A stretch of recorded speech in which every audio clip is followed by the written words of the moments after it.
दोस्तों, welcome to Vita updates. आज हम बात करते हैं प्राइस एक्शन के बारे में। प्राइस एक्शन क्या होता है बेसिकली? जिससे आपने देखा होगा किसी स्टॉक का जो प्राइस मूव करता है, ठीक है? उसको सिर्फ जो उसका मूवमेंट है उसी को देख के आपको ट्रेड का बाय या सेल का प्लान करना बिना किसी हैवी इंडिकेटर्स की सहायता से। मतलब सिर्फ आप प्राइस का मूवमेंट है उसी को ही देख के जब आप कोई ट्रेड बाय या सेल का प्लान करते हैं उसको बोलते हैं प्राइस एक्शन। जो हमारा प्राइस का मूवमेंट कैसा हो रहा है, ठीक है? इसमें आप किसी सिग्नल की आप हेल्प नहीं लेते हो। आप उसमें directly candlestick pattern, support and resistance, breakout और ब्रेकडाउन आप इसमें देखते हो, ठीक है? जैसे आप देखते हो कि इसमें मार्केट का बिहेवियर कैसा है। आप देख रहे हो यहाँ पे मार्केट डाउन साइड में आ रही है। फिर उसके बाद यहाँ से मार्केट ने हायर हाई, हायर लो लगाना स्टार्ट किया। ठीक है? आप आपको समझ में आ गया कि मार्केट का ट्रेंड यहाँ पे अप है। आपने एक ट्रेंड लाइन खींची, उसी का आपने उसकी हेल्प से आपने यहाँ पे बाइंग का प्लान किया, ठीक है?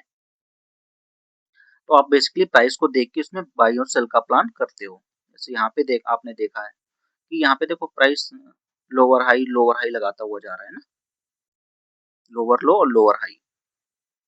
ठीक है, इसी को देख के आप ट्रेड का प्लान करते हो। इसको बोलते हैं प्राइस एक्शन। मतलब प्राइस का बिहेवियर का है, क्या है। तो सबसे पहले जब प्राइस एक्शन आप देखते हो तो सबसे पहले आपको मार्केट स्ट्रक्चर समझ में आना चाहिए कि मार्केट अप ट्रेंड में जा रही है या डाउन ट्रेंड में है या मार्केट साइडवेज चल रही है, ठीक है? रेंज बाउंड जिसको हम बोलते हैं, रेंज मार्केट। अब जब मार्केट अप ट्रेंड चलती है वो हायर हायर हाई और हायर लो बनाती है। जैसे देखो मार्केट ऊपर गई, हायर बनाया, उसके बाद थोड़ा सा नीचे आई, उसको हायर लो बोलते हैं, फिर उसने हायर हाई बनाया। तो मार्केट इसी ट्रेंड में चलती है। तो आप इसके बिहेवियर को, मार्केट ये प्राइस के बिहेवियर को देख के आप ट्रेड के बाई या सेल का प्लान कर सकते हो। सेम ऐसे ही ट्रेंड डाउन में देखो मार्केट लोअर लो लगाते हुए, लोअर लो लगाते हुए मार्केट डाउन साइड में जा रही है, ठीक है? इसमें आप मार्केट के जो प्राइस मूवमेंट है इसके बिहेवियर को समझोगे, ठीक है? तो आपको लगेगा कि हाँ ठीक है, यहाँ से मुझे सेल कर देना चाहिए, मार्केट नीचे जाएगी। और इसमें लगेगा आपको यहाँ से इसने हायर लो बनाया, यहाँ से बाइंग का प्लान करना चाहिए, ठीक है? रेंज बाउंड आपको पता ही होगा, मार्केट एक रेंज में घूमती, सपोर्ट और रेजिस्टेंस के बीच में, ठीक है? हमारे ये रेंज बाउंड हो गया। सपोर्ट रेजिस्टेंस क्या होता है बताते हैं। अब पिछले जो वीडियो में उसमें मैंने आपको अच्छे से बताया था सपोर्ट रेजिस्टेंस क्या होता है। जहाँ से ये देखो सपोर्ट क्या होता है, जहाँ से हमारे जो सेलर होते हैं थक जाते हैं, मतलब वहां से निकलने लगते हैं और वहां से न्यू बायर आने लगते हैं। ऐसी जोन जहाँ से सेलर निकलने लगते हैं, न्यू बायर आने लगते हैं, उसको बोलते हैं सपोर्ट जोन। ऐसे ही रेसिस्टेंस जोन क्या होती है, जहाँ से हमारे बायर निकलने लगते हैं और सेलर एंट्री एंट्री बनाने लगते हैं, उसको बोलते हैं रेसिस्टेंस जोन, ठीक है? जब मार्केट अपने सपोर्ट पे आए तो यहाँ से बाइंग का प्लान करना चाहिए, और जब अपने रेजिस्टेंस तक पहुंचे वहां से आपको सेलिंग का प्लान करना चाहिए, ठीक है? कैंडल स्टिक पैटर्न, ये तो मैंने कैंडल स्टिक भी आपको सभी, single candle stick, double candle stick, triple candle stick pattern सभी मैंने आपको डिटेल्स में एक्सप्लेन किए हैं। तो आप प्लेलिस्ट में जाके आप चेक कर लेना। तो इसमें देखो पिन बार कैंडल हो गई, इंगल्फिंग कैंडल हो गई, डोजी कैंडल हो गई, जैसे मारूबुजू हो गई, ठीक है? मल्टीपल टाइप के कैंडल मैंने आपको एक्सप्लेन किया था। अब ये कैंडल आपके सपोर्ट या रेसिस्टेंस के आसपास बनती हैं, तो आप वहां से, रेजिस्टेंस के पास बनती हैं तो आप सेल का प्लान कर सकते हो, सपोर्ट के पास बनती हैं तो आप बाइंग का प्लान कर सकते हो। तो कैंडल स्टिक पैटर्न से ही प्राइस एक्शन आप देख सकते हो कि उसका बिहेवियर क्या है। ये हमारे सपोर्ट या रेजिस्टेंस के पास कोई अच्छी सी अपॉर्चुनिटी मिल रही तो आप बाई या सेल कर सकते हो, ठीक है? अब ब्रेकआउट और रिजेक्शन, आपको ब्रेकआउट पता ही होगा, जो मार्केट एक ट्रेंड में मतलब एक रेंज में घूम रही होती है, उसके बाद स्ट्रॉन्ग वॉल्यूम के साथ उस जोन को ब्रेक करती है तो स्ट्रॉन्ग ब्रेकआउट बोलते हैं। उस ब्रेकआउट पे आप बाइंग का प्लान कर सकते हो। सेम जैसे रिजेक्शन क्या होता है, जैसे मार्केट एक रेंज में घूम रही थी, अब आपको लगेगा कि मार्केट डाउन साइड में जाएगी, बट ऐसा नहीं होगा। कैंडल तो नीचे बनेगी, नेक्स्ट कैंडल जैसी बनेगी वो तुरंत उसको वापस उसी रेंज में लेके आ जाएगी, उसको बोलते हैं रिजेक्शन, ठीक है? तो हमारा नेक्स्ट है कन्फ्लुएंस।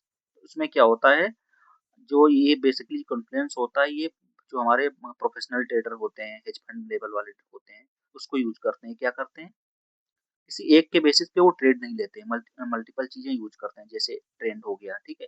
सपोर्ट एंड रेजिस्टेंस हो गया, हमारा कैंडलस्टिक पैटर्न हो गया, ये बेसिकली वो ज्यादा यूज करते हैं, किसी भी ट्रेड को इनिशिएट करने से पहले। जैसे मैंने आपको ट्रेंड भी बता दिया, आप trend down trend and sideways, support and resistance बता दिया आपको, कैंडलस्टिक पैटर्न भी बता दी। ठीक, इसी को तीनों को कंबाइन करके ट्रेड लेते हैं। देखो एक किसी एक के बेसिस पे लोगे तो आपकी ट्रेड गलत भी हो सकती है, बट हम मल्टीपल चीजों को देख के लोगे तो आपके ट्रेड के सही होने के चांसेस या प्रोबेबिलिटी बढ़ जाती है। तो इस चीज को थोड़ा ध्यान रखना। ठीक है। रिस्क मैनेजमेंट, देखो कोई भी आप ट्रेड इनिशिएट करते हो, बाई करते हो, सेल करते हो, तो उसमें रिस्क मैनेजमेंट बहुत इंपॉर्टेंट होता है। सेम वैसे ही आप इनकेस प्राइस एक्शन देख रहे हो तो उसमें सबसे बिगेस्ट पार्ट होता है रिस्क कंट्रोल का। पता चला आप रिस्क कंट्रोल ही नहीं कर रहे हो, आपकी पूरी कैपिटल एक दो ट्रेड में ही खत्म हो जा रही है ना, तो ऐसा भी नहीं करना है। आपको प्रॉपर अपना रिस्क मैनेजमेंट करके चलना है कि आपको एक दिन में कितना लॉस एक्सेप्ट करना है, एक वीक में कितना करना है, और 1 मंथ में आपको कितना लॉस एक्सेप्ट करना है। तो इन चीज़ों का बहुत ध्यान रखना है, रिस्क मैनेजमेंट को बेसिकली अच्छे से मेंटेन करके चलना है, तभी आप मार्केट में काफ़ी लंबे टाइम तक सर्वाइव कर पाओगे।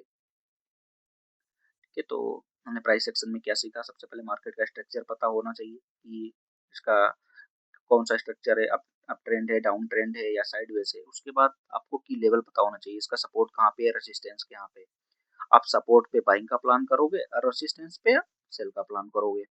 और प्राइस एक्शन, ठीक है, प्राइस एक्शन ब्रेकआउट और ब्रेकडाउन या रिजेक्शन, ठीक है। पता है आप रेंज में घूम रही है, रेंज से ऊपर निकल जाती है तो उसको ब्रेकआउट बोलेंगे, और उसके नीचे आ गई मार्केट अपने मतलब स्ट्रक्चर को डाउन करके बियरिश साइड में, तो उसको ब्रेकडाउन बोलेंगे। और रिजेक्शन बोलते मान लो अप साइड में या डाउन साइड में थोड़ा क्रॉस करने की कोशिश किया बट सेम उसी रेंज में आ गया हो तो उसको बोलते हैं रिजेक्शन। ठीक है। कंफर्मेशन, कंफर्मेशन के लिए मैंने बताया था आपको प्राइस एक्शन में उसमें क्या यूज करते हैं, सपोर्ट एंड रेजिस्टेंस यूज करते हैं, कैंडलस्टिक पैटर्न यूज करते हैं, और आपका क्या यूज करते हैं हाँ, सपोर्ट रेजिस्टेंस यूज करते हैं और कैंडलस्टिक पैटर्न यूज करते हैं। और सबसे लास्ट में फिर रिस्क मैनेजमेंट। आपको पता है रिस्क मैनेजमेंट बहुत ज़्यादा इंपॉर्टेंट है, क्योंकि आप मार्केट में लंबे समय तक तभी सर्वाइव कर पाएंगे जब आपका अपनी कैपिटल को प्रोटेक्ट करके रखेंगे। प्रोटेक्ट आप जब तभी कर पाओगे जब प्रॉपर रिस्क मैनेजमेंट करोगे। ठीक है, तो ये हमारा आज का रहा रिस्क मैनेजमेंट टॉपिक।